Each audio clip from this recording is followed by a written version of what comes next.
Day 4 of the 2013 World Series of Poker main event saw 666 players return to the Rio, but only 648 would make the money. By the end of the day's first level, the bubble had burst, meaning that all remaining players were guaranteed at least a $19,106 payday, and are in with a shot at the first place prize of more than $8.3 million. A number of big names remained once the money bubble had burst, including Doyle Brunson, Max Steinberg, Kyle Julius, Marvin Rettenmeyer, Annette Overstad, Yevgeny Timoshenko, and defending WSOP main event champion Greg Merson.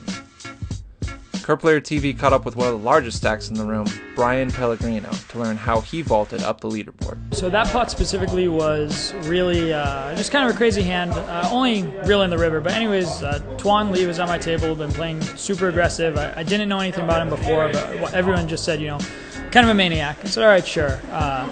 I raise with 4-7 of clubs. He defends from the big blind.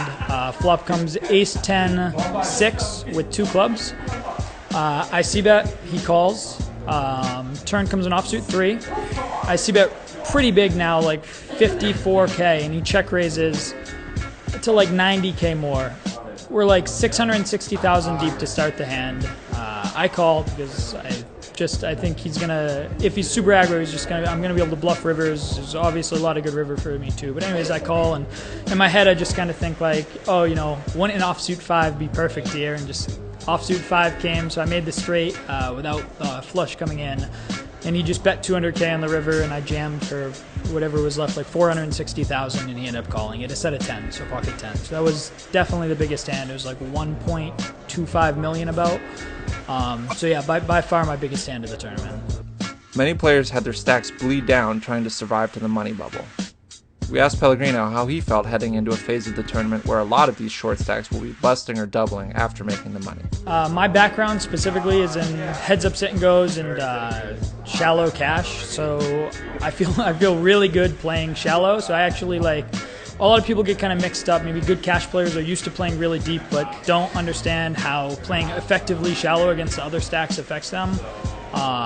I just feel really comfortable, both playing deeper and shallow. So I feel really good. There's obviously players in the tournament. There's still guys like Ike Haxton and all that who are going to be a lot better deeper than me. But as a overall well-rounded player, I feel really comfortable with as the stack sizes change. Although Pellegrino plays primarily heads-up sit-and-goes and capped cash games, he's found time to work tournaments into his schedule in recent years. I've always traveled a little bit. I'd probably pick like 5 EPTs a year, kind of stuff, EPT, PCA, whatever, to go for, and just use it as a vacation. But last summer, I came out for the whole summer and played the entire series. I had one second place in the 1500 pot limit hold'em.